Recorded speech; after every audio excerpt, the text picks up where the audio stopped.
तर dear friends, आपण आजच्या लेक्चरमध्ये हे म्हणजे टेस्ट थोड जे आहे तर आपण या टेस्ट आपण या व्हिडिओमध्ये ॲनालिसिस करणार आहोत. तर बघा, याच्यामध्ये टेस्ट तिसरी जी आपण घेतलेली आहे तर तिसऱ्या टेस्टमध्ये आपण जे याही टेस्टमध्ये आपण 40 प्रश्न घेतलेले आहेत तर या 40 प्रश्नांचा आपण या लेक्चरमध्ये आपण सविस्तर ॲनालिसिस करणार आहोत. तर बघा, पहिला प्रश्न आहे या ठिकाणी हाईड हा जो शब्द आहे तर हाईड या शब्दाचा आपल्याला या ठिकाणी मिनिंग विचारलेला आहे. तर म्हणजे हाईड हा जो शब्द आहे तर याचा मिनिंग काय आहे डिअर फ्रेंड्स? तर हाईड या शब्दाचा अर्थ होतो स्किन ऑफ लॉयन, म्हणजे सिंहाची जी कातडी असते स्किन असते तर त्याला काय म्हणतात? हाईड म्हणतात. आणि हाईड या शब्दाचा दुसरा अर्थ आणखी एक होतो, या ठिकाणी हाईड म्हणजेच काय? लपणे. त्याच्यानंतर नेक्स्ट बघा, very few women are as intelligent as Sakshi. या ठिकाणी व्हेरी फ्यूचं वाक्य आहे. आपल्याला असं काही वाक्य त्यांनी असं काही नियम असा काही प्रश्न विचारला नाही किंवा सूचना दिली नाही की त्याचा CD करा SD करा. हे 4 ऑप्शनचा विचार करून आपल्याला ठरवायचं आहे. पहिलं जे वाक्य आहे तर पहिलं वाक्य हे SDचं वाक्य आहे. हे वाक्य बरोबर आहे, परंतु या ठिकाणी PDचं वाक्य हे आपल्याला व्हेरी फ्यूचं दिलं आहे. मग PDचं वाक्य जर व्हेरी फ्यू असेल तर त्याचं SD मोस्टने होत नाही, म्हणून या ठिकाणी हे ऑप्शन चुकीचं येत आहे. सचिन इज, मग व्हेरी फ्यूचं वाक्य जर असेल त्याचं SD करत असताना आपण वन ऑफ द वापरत असतो, हे बरोबर आहे. मोस्ट आपण या ठिकाणी वापरलंय, इंटेलिजंट या शब्दाला मोस्ट वापरतो, हे पण बरोबर आहे. आणि वन ऑफ द वापरल्याच्या नंतर आपण जे नाऊन असते तर नाऊन हे काय करतो? प्लुरल नाऊन वापरतो. आणि या ठिकाणी वुमेन हे जे नाऊन आहे तर हे नाऊन सुद्धा प्लुरल आहे, म्हणजे या ठिकाणी हे वाक्य बरोबर आहे. त्याच्यानंतर नेक्स्ट बघा, इथं तिसरं वाक्य मोर इंटेलिजंट, मग याच्यामध्ये मोर इंटेलिजंट आहे, परंतु याच्यामध्ये काय केले? दॅन एनी अदर, हे वाक्य बरोबर आहे, परंतु हे वाक्य दिलेलं वाक्य हे व्हेरी फ्यूचं वाक्य आहे. आणि व्हेरी फ्यूच्या वाक्याचं आपल्याला जर CD करायचं असेल तर त्या ठिकाणी दॅन मेनी अदर वापरतो किंवा दॅन मोस्ट अदर वापरतो, म्हणून या ठिकाणी या वाक्याचा विचार करता हे वाक्य चुकीचं आहे. आणि हे पण वाक्य काय केलं या ठिकाणी लक्ष द्या, इथं आपल्याला या ठिकाणी वापरले इंटेलिजंट हे ॲडजेक्टिव्ह दिलेलं आहे, इथं एक तर ॲडजेक्टिव्ह चेंज केलेला आहे. दुसरी गोष्ट महत्त्वाची आहे डिअर फ्रेंड्स, इथं पण काय केलं आहे? हे दॅन मेनी अदर पण नाही आणि एनी अदर पण नाही, आणि म्हणून या ठिकाणी याचं उत्तर जे आहे ते उत्तर हे 2 नंबरचं ऑप्शन बरोबर आहे. त्याच्यानंतर नेक्स्ट याच्यामध्ये a large number of ladies, या ठिकाणी लक्ष द्या. अ लार्ज नंबर ऑफ हा जो शब्द आहे, अ लार्ज नंबर ऑफच्या नंतर लक्षात ठेवायचे अ लार्ज नंबर ऑफ, याचा नियम लक्षात ठेवायचा आहे. याच्यानंतर प्लुरल नाऊन वापरतात आणि त्याच्यानंतर प्लुरल हेल्पिंग वर्ब, म्हणजे अ लार्ज नंबर ऑफच्या नंतर येणारं नाऊन पण प्लुरल असते आणि येणारं हेल्पिंग वर्ब सुद्धा प्लुरलच असते. मग याचा विचार करता इथं काय केलं? हेल्पिंग वर्ब सिंग्युलर वापरले, पहिलं वाक्य चुकीचं. इथं काय केलं? ठीक आहे, लेडीज पण प्लुरल नाऊन आहे, प्लुरल हेल्पिंग वर्ब पण आहे, म्हणजे हे बरोबर आहे. आपण खालच्या वाक्यांचा विचार करू. वॉज या ठिकाणी आहे, म्हणजे हे पण वाक्य चुकीचं आहे. या ठिकाणी हे वेअर प्लुरल आहे. मग आता नेमकं 2 नंबर का 4 नंबर उत्तर बरोबर? तर या ठिकाणी डिअर फ्रेंड्स, बिकम हे क्रियापदाचं तिसरं रूप आहे. आणि खरं पाहता याच्यामध्ये काय अर्थ आहे? Large number of ladies have become officers, म्हणजे खूप मोठ्या प्रमाणामध्ये ज्या स्त्रिया आहेत तर त्या ऑफिसर बनल्या, म्हणजे या ठिकाणी हे वाक्य ॲक्टिव्ह वाईजचं आहे, हे वाक्य पॅसिव्ह वाईजचं नाही. आणि म्हणून या ठिकाणी वॉज वेअर प्लस V3 हे जे ऑप्शन आहे तर हे V3 ऑप्शन येणार नाही. तर या ठिकाणी काय येणार आहे डिअर फ्रेंड्स? मग हे पण ऑप्शन चुकीचं होतं आहे मिनिंगनुसार. तर या ठिकाणी 2 नंबरचा ऑप्शन बरोबर आहे. त्याच्यानंतर नेक्स्ट बघा, दीज 3 मेन, 3 व्यक्ती आहेत, त्याच्यामुळे या ठिकाणी काय होतं आहे? अमंग वापरतोय आपण. बिटवीन वापरायचं का अमंग वापरायचं याच्या संदर्भातला नियम आहे, मग हे अमंग बरोबर आहे. त्याच्यानंतर Switzerland, lies, France, Germany, Italy. आता याच्यामध्ये 3 शब्द 3 नाऊन आहेत, फ्रान्स, जर्मनी, इटली. मग आपण बिटवीन साधारणतः 2 व्यक्तीसाठी 2 व्यक्ती असतील किंवा 2 नाऊनचे जर उल्लेख केला असेल तर वापरत असतोय. परंतु याच्यामध्ये डिअर फ्रेंड्स काय करायचं? आपण शिकवत असताना आपण जे आपलं प्रेपोजिशन हा टॉपिक आहे तर त्यावेळेस मी हा नियम घेतलेला आहे. तर लक्षात काय ठेवायचं आहे? देशाचं नाव जे आहे तर देशाचं नाव म्हणजे जे मॅप असेल, मॅपवरती दाखवायचं असेल ह्या देशामध्ये त्या देशामध्ये 2 किंवा 2 पेक्षा अधिक देशांमध्ये जरी दाखवायचं असेल तरी पण आपण त्या ठिकाणी बिटवीन वापरतो. आणि बिटवीनचा आणखी एक नियम घेतलेला आहे, 2 किंवा म्हणजे 2 पेक्षा अधिक जरी नाऊन असतील पण त्याच्यामधला जर परस्पर संबंध दर्शवायचा असेल, परस्पर संबंध, तर आपण काय करतोय? 3 नाऊन असू द्या किंवा 3 पेक्षा अधिक जरी नाऊन असले तरी पण आपण त्या ठिकाणी बिटवीन वापरतोय. आणि म्हणून या ठिकाणी याचं उत्तर जे आहे तर उत्तर हे 2 नंबरचा ऑप्शन बरोबर आहे. दुसऱ्या म्हणजे बी मध्ये सुद्धा काय येतंय? बिटवीन येतंय. त्याच्यानंतर नेक्स्ट बघा, मग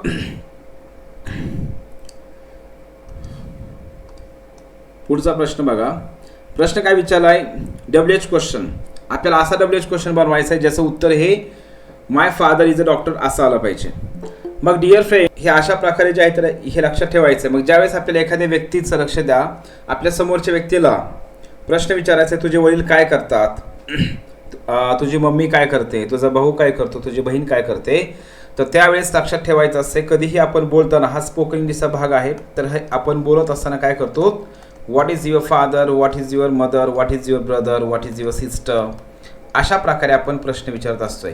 मग what is your father, what is your mother, what is your brother, what is your sister, अशा प्रकारे विचारतो. याचा शब्दशः अर्थ घ्यायचा नाही की तुझे वडील काय आहेत. तर हे आपण ज्यावेळेस एखाद्या व्यक्तीला व्यवसाय विचारायचा आहे, म्हणजे प्रोफेशन विचारायचं आहे, त्यावेळेस आपण व्हॉट इज युअर आणि त्याच्यानंतर फादर मदर हे शब्द आपण यूज करत असतोय. आणि समोरच्या व्यक्तीला जर आपल्याला त्याचं प्रोफेशन विचारायचं असेल समोरच्या व्यक्तीला, तर त्यावेळेस आपण काय करतो dear friends, what do you do, काय विचारतो आपण, व्हॉट डू यू डू. आता ज्यावेळेस आपण व्हॉट डू यू डू विचारतो त्यावेळेस त्याचा अर्थ असा होत नाही तू आत्ता काय करत आहेस, त्याचा अर्थ असा होत नाही. व्हॉट डू यू डू म्हणजेच काय, तुमचं प्रोफेशन काय. मग याचं उत्तर आपण देतो, I am a student, I am a teacher, I am professor, I am doctor, I am lecturer. हे लक्षात ठेवा. त्याच्यानंतर नेक्स्ट बघा, Mushtaq got the letter registered after dash dash it. आता हे जे आहे तर हा प्रश्न कशावरती विचारला आहे, आपल्याला वर्ड्स ऑफन कन्फ्युजवरती विचारला आहे. सीलिंग म्हणजेच काय, सीलिंग फॅन, जे छत असतं त्याला आपण सीलिंग म्हणतोय. सील म्हणजेच काय, आपण जे लेटर सील करतो ना, तर त्याला आपण म्हणतोय सील, बंद करणे, सील करणे. ठीक आहे. आता हा सेलिंग हा शब्द आहे, तर हा सेलिंग हा शब्द SELLING असा असतोय, सेलिंग. ठीक आहे. सेलिंग म्हणजे विकणे, सेल म्हणजे विकणे आणि सीलिंग. ठीक आहे, हे असं आहे. तर याच्या अर्थानुसार वाक्याचा विचार केला, लेटर सील केलं म्हणतो ना आपण, तर त्या अर्थाने काय बरोबर येतं याच्यामध्ये डिअर फ्रेंड्स, 2 नंबरचं ऑप्शन जे आहे हे 2 नंबरचं ऑप्शन या ठिकाणी बरोबर येत आहे. त्याच्यानंतर बघा नेक्स्ट क्वेश्चन.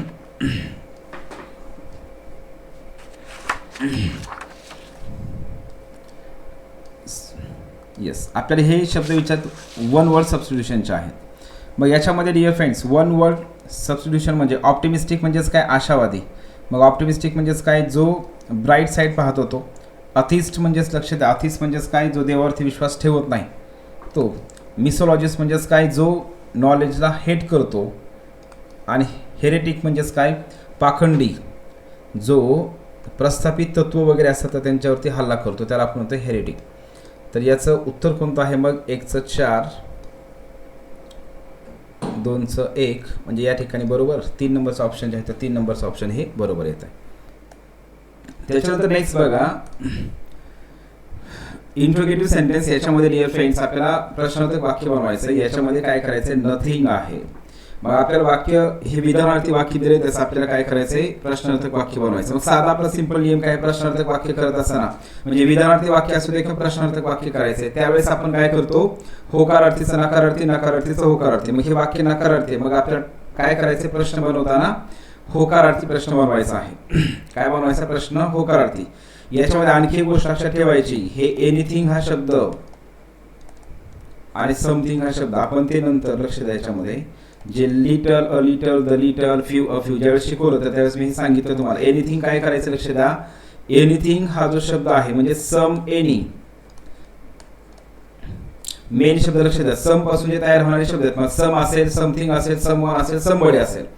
एनी हा शब्द, any, anyone, anybody, anything, any पासून तयार होणारे शब्द. मग याला पहिलं बेसिक लक्षात ठेवा, सम हा शब्द जो आहे तर सम हा शब्द आपण साधारणतः होकारार्थी वाक्यामध्ये आपण वापरतोय, म्हणजे पॉझिटिव्ह सेंटेन्समध्ये वापरतोय होकारार्थी वाक्यामध्ये. आणि एनी हा जो शब्द आहे तर एनी हा शब्द आपण साधारणतः निगेटिव्ह सेंटेन्समध्ये किंवा आपण त्या ठिकाणी काय करतो, यांना प्रश्नार्थक वाक्यामध्ये वापरतोय. आता सम हा शब्द देखील आपण प्रश्नार्थक वाक्यामध्ये वापरू शकतो, पण कधी वापरतो, ज्यावेळेस त्या प्रश्नाचं उत्तर हे आपल्याला अपेक्षित काय असते, यस असतंय, त्यावेळेस आपण सम वापरतो. ते आपण नंतर त्या ठिकाणी घेऊ डिअर फ्रेंड्स आणखी. तर बघा याच्यामध्ये मग सम लक्ष द्या, सम म्हणजेच काय, फक्त सम नाही. मग आता सम पासून तयार होणारे सगळे शब्द असेच लक्षात ठेवायचे. मग ते सम असेल, समथिंग असेल, समवन असेल, समबडी असेल. मग एनी संदर्भात पण हे सगळं असंच. मग याच्यामध्ये बघा इज देअर, आता हे वाक्य होकारार्थीच आहे, विषय त्याच्यामध्ये काहीच नाही. परंतु या ठिकाणी हे आपण प्रश्नार्थक वाक्यामध्ये समथिंग जे आहे तर समथिंग वापरत नाही जनरली. त्याच्यानंतर नेक्स्ट बघा, पहिल्या वाक्यामध्ये नथिंगच आहे हे चुकीचं आहे आणि आपल्याला इथं काय करायचंय, प्रश्नार्थक वाक्य बनवायचं. म्हणजेच काय करतो आपण, येस टाइप क्वेश्चन हे प्रश्न बनतोय. मग या ठिकाणी काय करायचंय, is there anything better than a busy life. या ठिकाणी हे 3 नंबरचं ऑप्शन बरोबर आहे. याच्यामध्ये 2 गोष्टी लक्षात द्या, होकारार्थी नकारार्थी ही पण गोष्ट आहे या प्रश्नामध्ये, आणि याच्यामध्ये हे एनी आणि सम किंवा एनिथिंग समथिंग ही जे कॉन्सेप्ट आहे त्याच्या संदर्भातला जो नियम आहे त्याच्यावरती हा प्रश्न विचारला आहे. त्याच्यानंतर नेक्स्ट बघा, प्लेंटिव्ह व्हॉइस. प्लेंटिव्ह व्हॉइस याचा अर्थ लक्षात ठेवायचा आहे, सॅड अँड मोर्नफुल व्हॉइस म्हणजे दुःख, शोकफुल असणारा, शोक करणारा जो आवाज आहे त्याच्यामध्ये, दुःखी आवाजामध्ये, त्याला आपण म्हणतोय प्लेंटिव्ह व्हॉइस. त्याच्यानंतर नेक्स्ट बघा,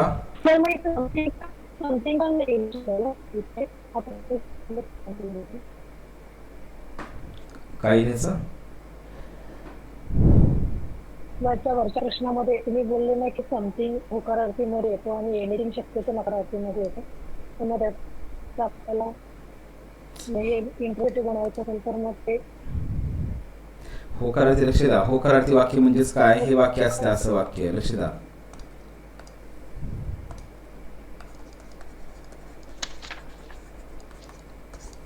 I bought some flowers किंवा I bought some books हे असं म्हणतंय, लक्ष द्या. याच्यामध्ये काय करायचंय, विधानार्थी वाक्य आणि त्याच्यामध्ये पण होकारार्थी वाक्य, ह्याच्यामध्ये येत असं हे सम असं सांगत होतो. आणि हे जे आहे ते दोन्ही पण लिहिले ना, एनी हा शब्द निगेटिव्ह सेंटेन्समध्ये येतो आणि एनी हा शब्द प्रश्नार्थक वाक्यामध्ये येतो. सम हा शब्द साधारणतः प्रश्नार्थक वाक्यामध्ये वापरत नाहीत. ते कधी वापरतात, ज्यावेळेस त्याच्यामध्ये काय असतं डिअर फ्रेंड्स, त्याचं उत्तर अपेक्षित म्हणजे आपल्याला येसच येत आहे त्या अर्थाने आपण वापरतोय. आलं लक्षात मॅडम? Okay okay sir. ठीक आहे. त्याच्यानंतर नेक्स्ट बघा, I said to her, sorry he said to her please wait here till I return. मग याच्यामध्ये हे रिक्वेस्ट केलेलं आहे, विनंती आहे, म्हणजेच रिक्वेस्टेड ही क्रिया रिपोर्टिंग व्हर्ब आहे ना, याच्यामध्ये हे आहे, हे आहे. ठीक आहे. त्याच्यानंतर नेक्स्ट बघा डिअर फ्रेंड्स, वाक्य जोडण्यासाठी आपण टू वापरतोय, टू आहे, येस. त्याच्यानंतर हिअरचा बदल दिअर होतोय, दिअर असायला पाहिजे, टिलला टिल ठेवायचंय. आयच्या आहे तर या ठिकाणी आयचा बदल लक्षात ठेवायचा आहे. आयचा बदल हा आपण स्पीकरनुसार करतोय म्हणून या ठिकाणी बदल हा ही नुसार व्हायला पाहिजे. मग या ठिकाणी आयचा बदल काय होईल, ही होईल. मग याच्यामध्ये लक्ष द्या, आयचा बदल काय होईल, या ठिकाणी ही होईल. ओके, म्हणजे 4 नंबरचं ऑप्शन तर हे कटलं, कारण इथं आयला आयच ठेवलाय. दुसरी गोष्ट महत्त्वाची आहे, मग इथं आपण काय केलं, 2+V1 वापरलं. Okay, 2+V1. त्याच्यानंतर नेक्स्ट काय करायचंय, हिअरचा बदल दिअर करायचा आहे, टिलला टिल ठेवायचा आहे, आयचा बदल ही घेतला. आता मग याच्यामध्ये पहिला ऑप्शन आणि दुसऱ्या ऑप्शनमध्ये काय फरक, पहिल्यामध्ये काय केलं लक्ष द्या, रिटर्न हे जे आहे तर रिटर्न हे प्रेझेंट टेन्समध्ये आहे आणि आपल्याला इनडायरेक्ट स्पीच करताना काय करायचं आहे, V1चा बदल आपण V2 करतो, म्हणजे सिंपल प्रेझेंट टेन्सचा बदल सिंपल पास्ट टेन्स करतो. पण पहिल्या ऑप्शनमध्ये रिटर्न्स हे काय आहे, सिंपल प्रेझेंट टेन्समध्येच आहे आणि म्हणून या ठिकाणी हे पहिलं ऑप्शन बरोबर येत नाही, तर याचं ऑप्शन हे येत आहे 2 नंबरचं ऑप्शन या ठिकाणी बरोबर येतं. इथं पण तसंच केलं डिअर फ्रेंड्स, कशामध्ये, 3 नंबरच्या ऑप्शनमध्ये पण. तर टेन्स चेंज करायचा असतो, लक्ष द्या. सिंपल प्रेझेंट टेन्स जर असेल तर त्याचा बदल काय करायचा, सिंपल पास्ट टेन्स बदल करायचा असतो. म्हणून या ठिकाणी लक्षात काय ठेवायचं आहे, हे चुकीचं आहे, हे बरोबर येतं. ठीक आहे. नेक्स्ट या ठिकाणी बघा प्रश्न विचारला आहे, हे जे प्राणी असतील किंवा पक्षी असेल तर त्यांच्या आवाजासंदर्भातला प्रश्न आहे. डक क्वॅक, डकचा आवाज क्वॅक असतोय, ओरडणं. हॉर्स जे ओरडणं असते त्याला ने म्हणतात आणि डिअरचं जे ओरडणं असते त्याला बेल म्हणतात, BELL, बेल. आपण हे शब्द घेतलेले आहेत सगळे. त्याच्यानंतर नेक्स्ट आहे मूड या टॉपिक संदर्भातला प्रश्न. रिकमेंडेड दॅट, ऑडिओ बंद करा सर, कोणासाठी ऑडिओ चालू आहे, ऑडिओ फक्त बंद करा. वी रिकमेंडेड दॅट, दॅटचा क्लॉज असेल, म्हणजे जर वाक्यामध्ये दॅटचा क्लॉज असेल, मी तुम्हाला एकदम सिंपल सांगितलंय, तर त्यावेळेस त्याला काय करायचं डिअर फ्रेंड्स, लक्षात ठेवायचं आहे. तर त्याला आपण सबजंक्टिव्ह मूड म्हणतोय. काय म्हणतो, सबजंक्टिव्ह मूड. आणि आणखी एक गोष्ट महत्त्वाची इथं लक्षात ठेवायची, तिथं आपण काय वापरतो, बी वापरतो. मला वाटतं आपण एक पहिला क्वेश्चन पेपर का दुसरा क्वेश्चन पेपर, या पहिल्या का दुसऱ्या क्वेश्चन पेपरमध्ये आपण अशा प्रकारचं एक सबजंक्टिव्ह मूडचं वाक्य दिलं होतं, त्यामध्ये पण बी होतं. मग आपण नियम घेतलाय, सबजंक्टिव्ह मूडमध्ये साधारणतः MR न वापरता त्याच्याऐवजी बी वापरतात. म्हणजे हा प्रश्न त्याच्यावरती नाही विचारला, पण हे आपण सांगितलं इथं. ठीक आहे. मग हा सबजंक्टिव्ह मूड आहे आणि I wish I were in the hot seat हे पण काय आहे डिअर फ्रेंड्स सबजंक्टिव्ह मूडचंच वाक्य आहे. दोन्ही वाक्य सबजंक्टिव्ह मूडचेच वाक्य आहेत. ठीक आहे. त्याच्यानंतर नेक्स्ट बघा. तर दुसरं वाक्य पण सबजंक्टिव्ह मूडचं आहे. दुसरं वाक्य सबजंक्टिव्ह मूडचं आहे. कोणतं वाटतंय तुम्हाला मग? मला इंडिकेटिव्ह मूड वाटलं होतं. इंडिकेटिव्ह मूडचं नसते सर. इंडिकेटिव्ह मूडमध्ये इफचं वाक्य असे V1 येत असते सर. ठीक आहे. सिम्पल प्रेझेंट टेन्स असं इफच्या वाक्यामध्ये. हा नेक्स्ट बघा. It is a right thing for the children to respect elders. It is a right thing. आता इथं काय केलं लक्षात? Right thing. मग आपल्याला काय कधीही लक्षात ठेवायचं इथं मोरल ऑब्झर्व्हर संदर्भाचा प्रश्न आहे आणि लक्षात ठेवायचं एखादी क्रिया करणं चांगलं म्हणायचं आहे. एखादी क्रिया करणं चांगलं आहे. राईट थिंग म्हणजेच योग्य आहे असं म्हणायचं असतंय. तर त्यावेळेस काय करतो आपण? ॲडवाईस देतोय. आपण काय करतो? ॲडवाईस देतो. आणि ॲडवाईससाठी म्हणजे एखादी गोष्ट चांगली आहे, केलेली चांगली आहे, तर त्यासाठी काय वापरतो आपण? ॲडवाईससाठी शुड हे मोरल ऑब्झर्व्हर वापरतोय. मस्ट वाक्याचा अर्थ पण मस्टमध्ये होतोय, पण मस्ट कधी कशासाठी वापरतो आपण? कंपल्शन दाखवण्यासाठी वापरतोय. म्हणून याचं उत्तर जे आहे तर उत्तर हे 2 नंबरचं ऑप्शन बरोबर आहे. Right thing. It is a right thing for the children to respect elders. लक्षात आलं का? म्हणजे योग्य आहे अशा अर्थाने आपण या ठिकाणी वापरलेलं आहे. ठीक आहे.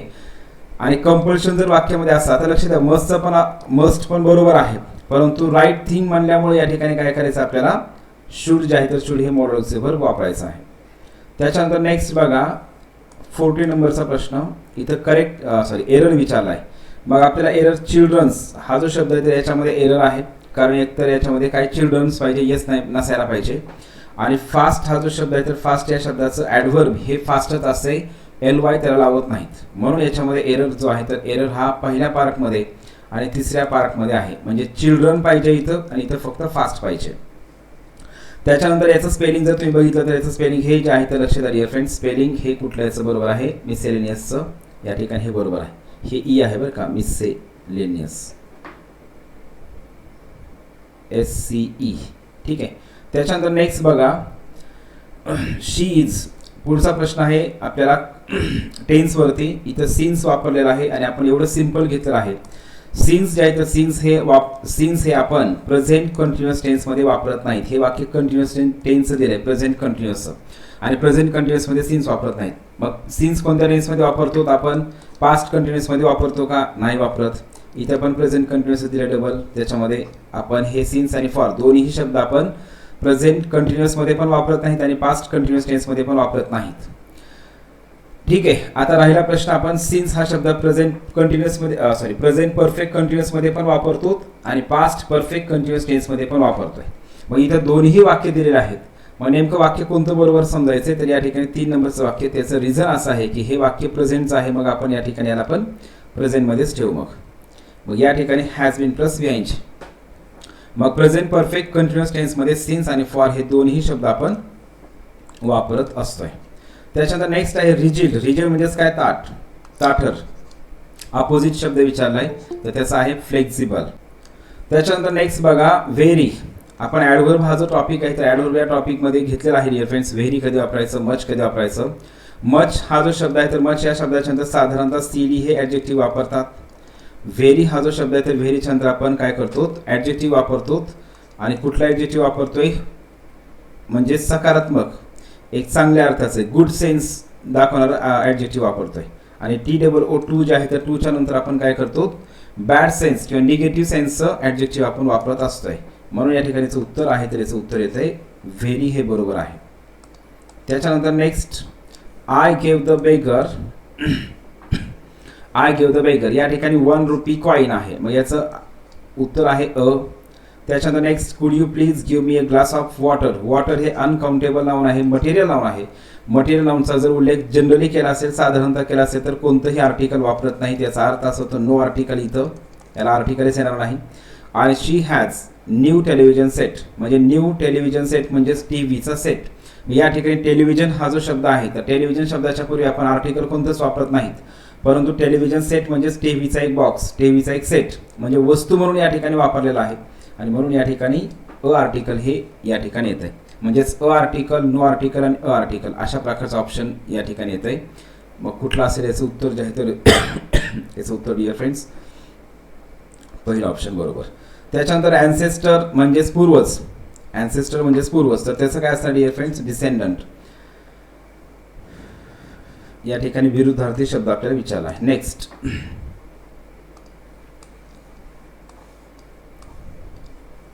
त्याच्यानंतर नेक्स्ट बघा 21 नंबरचा प्रश्न. इथं आपल्याला करेक्ट सेंटेन्स विचारलंय. तर आयदरचा नियम आहे. तर या ठिकाणी आयदरने जर दोन कर्ते जोडले असतील, आयदरने जर दोन कर्ते जोडले असेल तर आपण काय करतो दुसऱ्या कर्त्यानुसार हेल्पिंग व्हर्ब आहे तर हेल्पिंग व्हर्ब दुसऱ्या कर्त्यानुसार आपण घेत असतोय.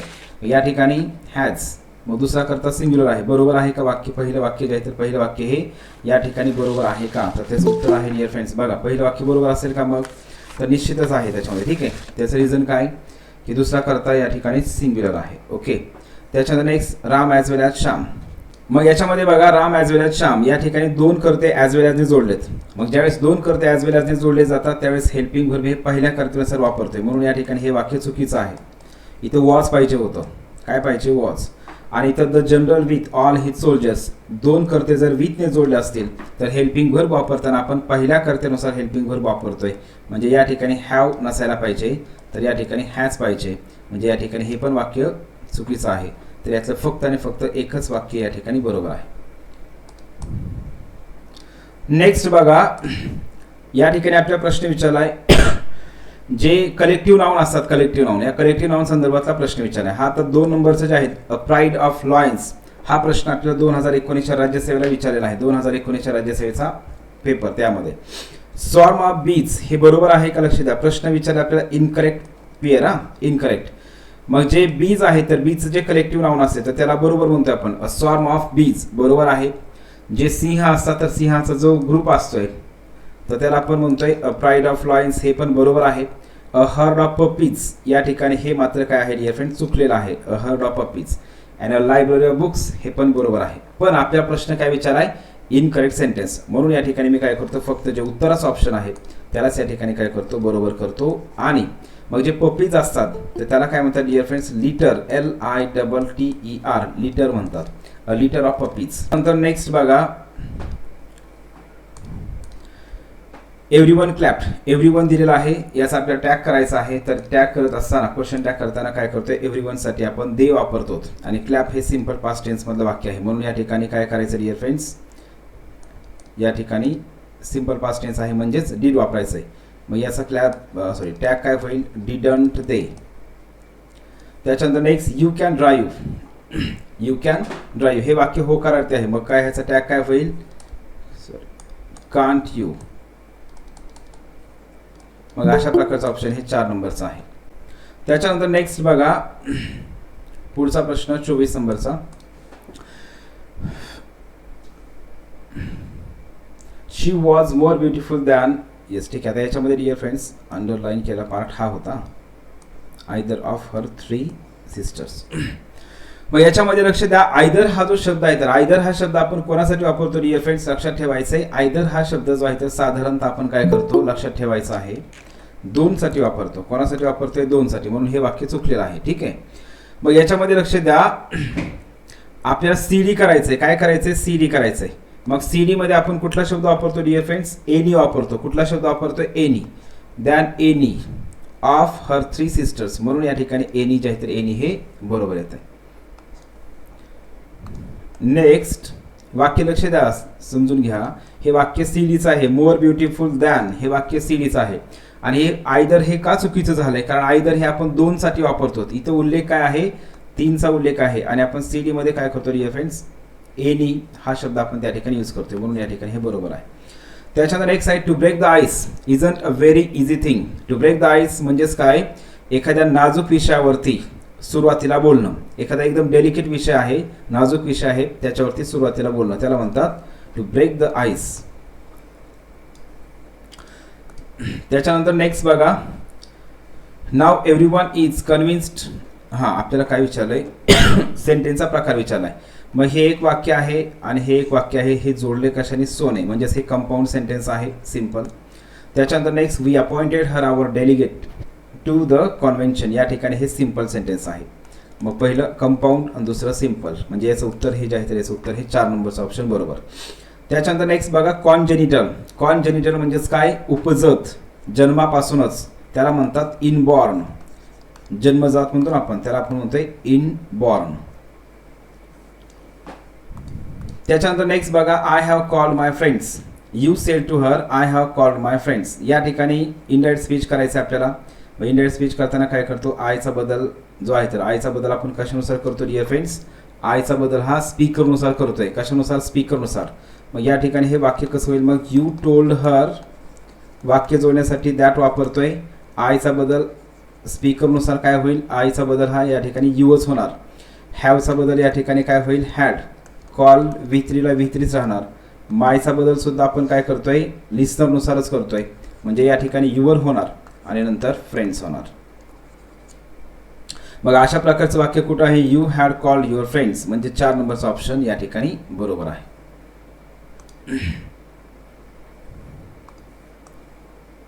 त्याच्यानंतर बघा next dear friends, she passed her exam and she was. मग आपल्याला या ठिकाणी सक्सिडेड म्हणायचं असतंय का सक्सेसफुल म्हणायचं आहे का काय, तर या ठिकाणी लक्ष द्या. हां, जर आता लक्ष द्या, या ठिकाणी जर वॉज नसतं तर डायरेक्ट आपण काय म्हणलं असतो, शी सक्सिडेड, म्हणजे ती यशस्वी झाली. सक्सीड हे क्रियापद आहे. मग she was successful for the second time, ती दुसऱ्या टाइमला यशस्वी होती. तर या ठिकाणी सक्सेसफुल हे बरोबर आहे. सक्सेसफुली हे ॲडव्हर्ब आहे डिअर फ्रेंड्स. आणि सिंपल एक गोष्ट लक्षात ठेवायची, जे टू बीचे हेल्पिंग वर्ब असतात ना, am, is, are, was, were जे आहेत, तर यांच्यानंतर कधीही लक्षात ठेवायचे डायरेक्ट ॲडव्हर्ब कधीच वापरत नाहीत. तर ह्या टू बीच्या सगळ्या हेल्पिंग वर्बच्या नंतर आपण डायरेक्ट काय करतो, ॲडजेक्टिव्ह वापरतो. काय वापरतो, ॲडजेक्टिव्ह. तसेच जे कोपिला वर्ब असतात, मग ते काय असेल, लुक असेल, सीम असेल, तर हे जे कोपिला वर्ब आहेत तर या लुक, सीम या क्रियापदाच्या नंतर सुद्धा आपण डायरेक्ट काय करतो, ॲडजेक्टिव्ह वापरतो. त्या ठिकाणी ॲडव्हर्ब वापरत नाहीत. आणि म्हणून या ठिकाणी सक्सेसफुल हे बरोबर आहे. ओके. त्याच्यानंतर नेक्स्ट सक्सेसफुलनेस हा जो ऑप्शन आहे तर हे काय डिअर फ्रेंड्स, हे नाऊन होतं आहे त्याच्यामध्ये. ठीक आहे, ते पण काय सक्सेस याच हे स्वतः नाऊन आहे, त्याला सक्सेसफुलनेस म्हणायची गरज नाही. आणि हे सक्सेसफुली हे काय होतं डिअर फ्रेंड्स, या ठिकाणी ॲडव्हर्ब होत आहे. सक्सिडेड हे क्रियापद आहे. तर त्याचं उत्तर 2 नंबरचं ऑप्शन बरोबर आहे. चला ठीक आहे. नेक्स्ट आपल्याला सिम्पल सेंटेन्स करायला सांगितलंय. सिम्पल सेंटेन्स करायला सांगितल्याच्या नंतर बघा, I believe that food is cheap in Japan. तर पहिलं वाक्य जे आहे तर पहिल्या वाक्यामध्ये आय बिलीव्ह, जरी या ठिकाणी दॅट नसेल तरी पण हे वाक्य बरोबर कसं होतं आहे, I believe that food is cheap in Japan. म्हणजे या ठिकाणी हे वाक्य कॉम्प्लेक्स सेंटेन्स आहे, सिम्पलचं नाही. Believing in Japan food is cheap, तर या ठिकाणी जपानमध्ये विश्वास ठेवणं म्हणजेच लक्ष द्या, हे वाक्याचा अर्थ वेगळा होत आहे. कारण जपानमध्ये विश्वास नाही ठेवायचा, तर त्याच्यामुळं काय होतं, हे वाक्य चुकीचं आहे. त्याच्यानंतर next, to my belief food is cheap in Japan. म्हणजे माझ्या मते, माझा विश्वास आहे की जे फूड आहे तर ते फूड हे जपानमध्ये स्वस्त आहे. तर या ठिकाणी हे डिअर फ्रेंड्स, याच्यामध्ये टू माय बिलीफ आणि फूड इज चीप याच्यामध्ये एकच मेन वर्ब आहे. सिम्पल सेंटेन्सचा नियम एकच असतोय, तर सिम्पल सेंटेन्समध्ये मुख्य क्रियापद हे एकच असते. म्हणजे हे वाक्य बरोबर आहे. आणि या वाक्यामध्ये दॅट आहे, दॅटचा म्हणजे क्लॉजचं वाक्य आलं की त्या क्लॉजच्या वाक्याला डायरेक्ट काय म्हणायचं, कॉम्प्लेक्स सेंटेन्स म्हणायचं. म्हणजे हे पण कॉम्प्लेक्स सेंटेन्स आहे आणि हे पण कॉम्प्लेक्स सेंटेन्स आहे. आणि हे वाक्याचा अर्थ चेंज होतोय, वाक्याचा अर्थ बरोबर होत नाही. म्हणून या ठिकाणी 3 नंबरचा ऑप्शन बरोबर. त्याच्यानंतर नेक्स्ट बघा, दे फ्रिक्वेंटली. आता या ठिकाणी टेल, TALE, टेल म्हणजेच गोष्ट, टेल म्हणजे गोष्ट, स्टोरी. त्याच्या TAIL, टेल म्हणजे शेपटी. टेल हा शब्दच नाही, ठीक आहे, TELL, टेल म्हणजेच या ठिकाणी डिअर फ्रेंड्स, टेल म्हणजे सांगणे, टेल म्हणजे सांगणे. मग या ठिकाणी काय, they frequently tell us the same old story. ते नेहमी आम्हाला काय करतात, त्या ठिकाणी तीच आम्हाला ओल्ड स्टोरी सांगतात. सांगणे या अर्थाने वापरायचे टेल या ठिकाणी. मग 4 नंबरचा ऑप्शन बरोबर आहे. त्याच्यानंतर नेक्स्ट बघा, हे कुकिंग असेल, ब्लेमिंग असेल, लाफिंग असेल, स्टॉपिंग असेल, ह्या शब्दांना नेमकं काय म्हणायचं, ॲडव्हर्ब म्हणायचं का प्रेझेंट पार्टिसिपल का जिरंड्स का सब्जेक्ट्स.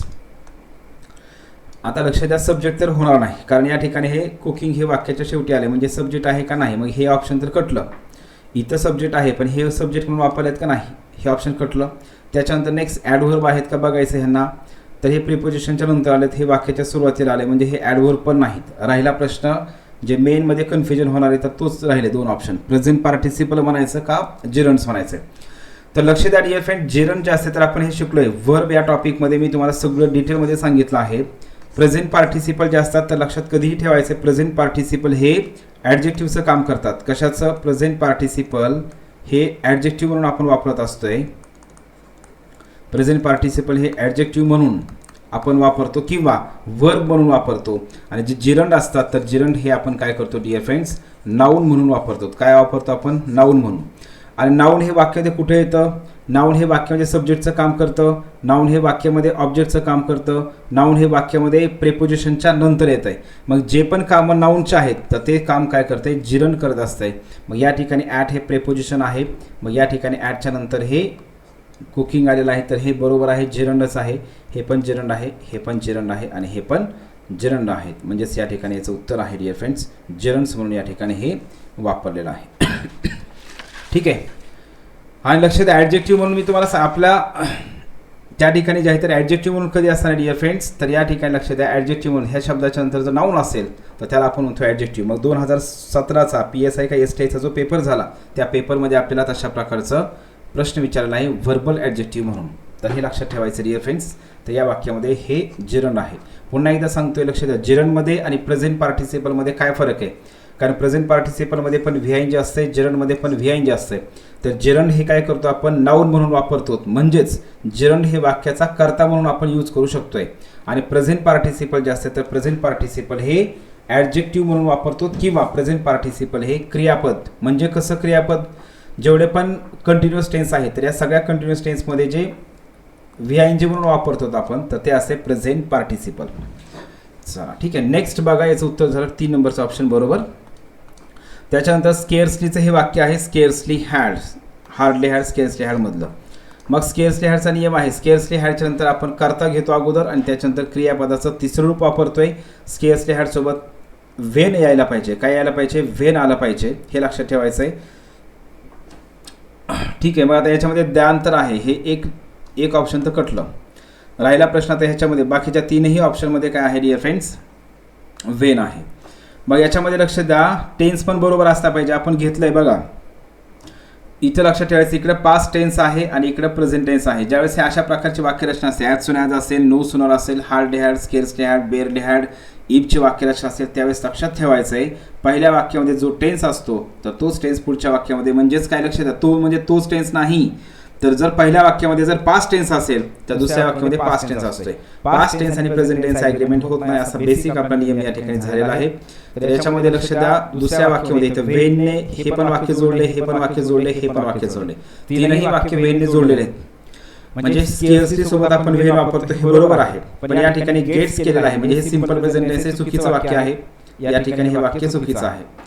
ठीक आहे. मग याच्यामध्ये पण वेनच्या नंतर पास्ट टेन्स आहे, इथं पण पास्ट टेन्स आहे. मात्र इथं काय केलं? स्केअर्सलीच्या नंतर डायरेक्ट कर्ता घेतलाय आणि त्याच्यानंतर हॅड नंतर घेतलेलं आहे. म्हणजे हे वाक्य चुकलेलं आहे, हे पण वाक्य चुकलेलं आहे. मग याच्यामध्ये कोणतं वाक्य बरोबर आहे डिअर फ्रेंड्स? हे पण रॉंग. तर याच्यामध्ये 1 नंबरचं ऑप्शन बरोबर आहे. त्याच्यानंतर नेक्स्ट बघा, द मॉडल ऑक्झिलरी वर्ब. याच्यामध्ये शाल हे मॉडल ऑक्झिलरी वर्ब आहे. तर you shall have holiday, you shall have holiday tomorrow, म्हणजे उद्या तुम्हाला सुट्टी असेल. तर या ठिकाणी डिअर फ्रेंड्स हे काय आहे? इच्छा आहे का? विलिंगनेस नाही. आज्ञा आहे का? नाही. थ्रेट आहे का? धमकी आहे का? नाही. तर या ठिकाणी हे काय आहे? प्रॉमिस आहे. आणि लक्षात ठेवायचे, शाल आणि विल याच्यामध्ये डिअर फ्रेंड्स आपल्याला 2016चा जो PSIचा पेपर झाला या पेपरमध्ये सुद्धा प्रश्न असा विचारला होता. आणि 2010चा जो PSIचा पेपर झाला तर त्या 2010च्या PSIच्या पेपरमध्ये जे वाक्य विचारलं होतं विलचं, तेच वाक्य 2016च्या पेपरला जसेच्या तसं रिपीट केलं होतं. तर काय नियम आहे? लक्ष द्या, शालच्या ऐवजी जर विल वापरलं, शालच्या ऐवजी जर विल वापरलं आणि विलच्या ऐवजी जर शाल वापरलं तर त्यामधून, त्या वाक्यामधून, म्हणजे जुन्या इंग्लिशनुसार ह्या अशा कॉन्सेप्ट आहेत, त्याच्यामधून थ्रेट व्यक्त होते, डिटर्मिनेशन व्यक्त होतं आणि त्याच्यानंतर लक्ष द्या, डिटर्मिनेशन, प्रॉमिस आणि चौथा असते कमांड. मग त्या वाक्यामधून म्हणजेच काय? आपण लक्ष द्या, आपण आतापर्यंत कधी पाहिले का यूच्या नंतर विल असते? यूच्या नंतर आपण जनरली विल वापरतो, शाल वापरत नाहीत. पण त्या ठिकाणी जर शाल वापरलं तर त्या ठिकाणी त्या वाक्याचा अर्थ काय होतो? सिंपल फ्युचरचा अर्थ होत नाही. तर त्याच्यामधून बघ, धमकी असेल, निश्चय असेल किंवा प्रॉमिस, वचन व्यक्त केलं जातं आणि म्हणून या ठिकाणी डिअर फ्रेंड्स प्रॉमिस हे याचं उत्तर बरोबर आहे. त्याच्यानंतर बघा, 35 नंबरचा प्रश्न आहे शी लुक्स चार्मिंग. मी अगोदर सांगितलं तुम्हाला लुक हे जे आहे तर हे कोपिला वर्ब म्हणा, स्टेटिव्ह वर्ब म्हणा, कोपिला वर्ब. तर या क्रियापदाच्या नंतर लुकच्या नंतर आपण साधारणतः काय करतो, लुकच्या नंतर आपण ऍडजेक्टिव्ह वापरतो, ऍडव्हर्ब वापरत नाहीत, म्हणजे चार्मिंगली असं करत नाहीत. मग या ठिकाणी हे वाक्य बरोबर आहे. प्रश्न आपल्याला करेक्ट सेंटेन्सेस विचारलेला आहे. त्याच्यानंतर Gopal is senior to you by 2 years. मग सिनियर सोबत पण आपण काय वापरतो, टू वापरत असतो, TO. मग या ठिकाणी हे बरोबर आहे. त्याच्यानंतर नेक्स्ट बघा, आयडियल हा जो शब्द आहे तर आपण घेतला डिअर फ्रेंड्स. काही ऍडजेक्टिव्ह असतात त्याच्यामध्ये मग युनिव्हर्सल असेल, युनिक असेल, आयडियल असेल. जे ऍडजेक्टिव्ह सुपिरियर क्वालिटी दाखवतात त्या ऍडजेक्टिव्हला आपण ER आणि EST किंवा त्या ऍडजेक्टिव्हच्या पूर्वी मोर किंवा मोस्ट हे आपण वापरत नाहीत. मोर मोस्ट पण वापरत नाहीत आणि ER EST असे प्रत्येक पण त्याला आपण वापरत नाहीत. म्हणजे या ठिकाणी वाक्य चुकीचं आहे. आणि या ठिकाणी little money is better than none. मग नन हा शब्द पण निगेटिव्ह आहे, लिटल हा शब्द पण निगेटिव्ह आहे. पण आता याच्यामध्ये हा प्रश्न कशा संदर्भातला आहे, आपण little, a little, the little हे तीनही शब्द घेतलेले आहेत. लिटल हा जो शब्द आहे तर हा शब्द नकारार्थी आहे. लिटल हा शब्द नकारार्थी आहे. मग लिटलचा अर्थ काय होतोय, जवळजवळ एखादी गोष्ट नसल्यासारखीच, जवळजवळ नसल्यासारखीच. मग little money is better than none म्हणजे पैसे नसणं हे पैसे नसल्यासारखं नसण्यापेक्षा चांगलं आहे असा त्याचा अर्थ होतोय. मग या ठिकाणी म्हणायचे काय, थोडे पैसे असणं पैसे नसण्यापेक्षा चांगलं आहे. मग त्यासाठी आपल्याला इथं म्हणायला काय पाहिजे, मग डिअर फ्रेंड्स अ लिटल मनी म्हणायला पाहिजे. काय म्हणायला पाहिजे इथं, अ लिटल मनी. कारण अ लिटल हे काय आहे, होकारार्थी आहे. आपण क्वेश्चन टॅग मध्ये पण घेतलं आहे, पण त्या ठिकाणी फक्त होकारार्थी नकारार्थी सांगितलं होतं. पण ज्यावेळेस आपण डिटेलमध्ये little, a little, the little हे शब्द घेतले त्यावेळेस तुम्हाला सांगितलं की अ लिटल हे होकारार्थी म्हणजेच काय, थोडे, काही, परंतु काहीतरी असतंय हे लक्षात ठेवायचंय. आणि लिटल म्हणजेच काय, जवळजवळ नसल्यासारखंच, म्हणजे काहीच नाही या अर्थाने आपण लिटल हा शब्द वापरतोय. आणि म्हणून या ठिकाणी हे वाक्य चुकीचं आहे. म्हणजे आपण जनरली बोलताना काय म्हणतोय, थोडे पैसे असणं पैसे नसण्यापेक्षा चांगलं आहे या अर्थाने. याचं उत्तर जे आहे याचं उत्तर A आणि B हे बरोबर आहे. याचं उत्तर 4 नंबरचं ऑप्शन बरोबर आहे. ठीक आहे. त्याच्यानंतर डिअर फ्रेंड्स चला ठीक आहे, तर आपण सगळ्यांनी जे म्हणताय सारखं पॅसेज मध्ये जे आहे तर पॅसेज तुम्ही रीड करत जा. बरेच जण तर पॅसेज सोडवतच नाही. ठीक आहे, मी तुम्हाला सांगितलं जेवढं शक्य आहे तेवढं प्रश्न जास्तीत जास्त सोडवण्याचा प्रयत्न करा. इथं काय मायनस सिस्टम वगैरे काही नाही, मायनस वगैरे काय होणार नाही मार्क. ठीक आहे, तर लक्ष द्या यामध्ये. याच्यामध्ये डिअर फ्रेंड्स 36 जे आहे तर 36 याच्यामध्ये लक्ष द्या. 36 नंबरचा प्रश्न आहे. आता याच्यामध्ये हा पॅसेज जर तुम्ही रीड केला तर तुमच्या लक्षात येईल की हा पॅसेज कसा संदर्भात नाही. ठीक आहे, तर बघा 36 नंबरचा जो प्रश्न आहे तर त्याचं उत्तर काय येतं या ठिकाणी, वेअर एम्बॅरेस्ड. मग याच्यामध्ये काय, चैतन्याचे जे पॅरेंट्स असतात तर काय त्या ठिकाणी लक्ष द्या. मग प्राऊड ऑफ हिम असतात का नाही, तर ते चैतन्य जो आहे तर चैतन्य हा काय असेल डिअर फ्रेंड्स, हँडिकॅप मुलगा असतोय. आपण हँडिकॅप म्हणजेच अपंग. हँडिकॅप म्हटल्यानंतर आपण त्यांना काय करतो, जनरली असं बोलताना आपण म्हणतो ना स्पेशल चाइल्ड. तर या ठिकाणी काय असणार डिअर फ्रेंड्स, तो मुलगा हँडिकॅप होता.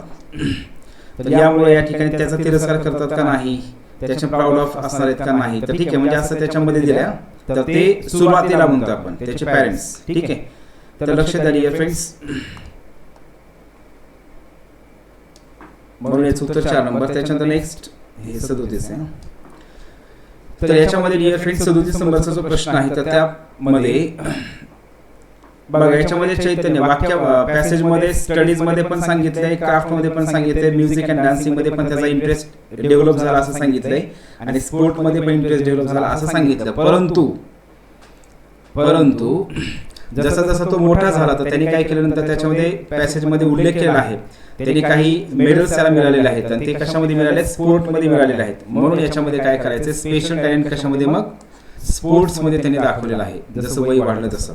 म्हणून या ठिकाणी याचं उत्तर स्पोर्ट्स आहे. त्याच्यानंतर नेक्स्ट बघा dear friends, Chaitanya was certainly. मग काय, इनडिसिप्लिन मुलगा होता का, लहान मुलगा होता का नाही, स्पोर्ट्स जिनियस होता का नाही, स्पॉइल्ड चाइल्ड म्हणजेच का बिघडलेला मुलगा होता का नाही, तर तो काय होता, हँडिकॅप चाइल्ड होता. म्हणून या ठिकाणी त्याचं उत्तर 3 नंबरचा ऑप्शन. त्याच्यानंतर नेक्स्ट बघा 39चा प्रश्न, द मदर्स होप इज. मग त्याच्या आईची अपेक्षा काय होती, to feel proud about her son म्हणजे अभिमान वाटण्यासाठी असं होतं का नाही. तर याच्यामध्ये डिअर फ्रेंड्स काय ह्याचं उत्तर आहे बरोबर 2 नंबरचा ऑप्शन. म्हणजे दुसऱ्या आईसाठी काय एक इन्स्पिरेशन किंवा प्रेरणा होणं हा त्यांचं काय होतं, त्यांची आशा होती, इच्छा होती. त्यांची बनण्याची इच्छा होती. ठीक आहे.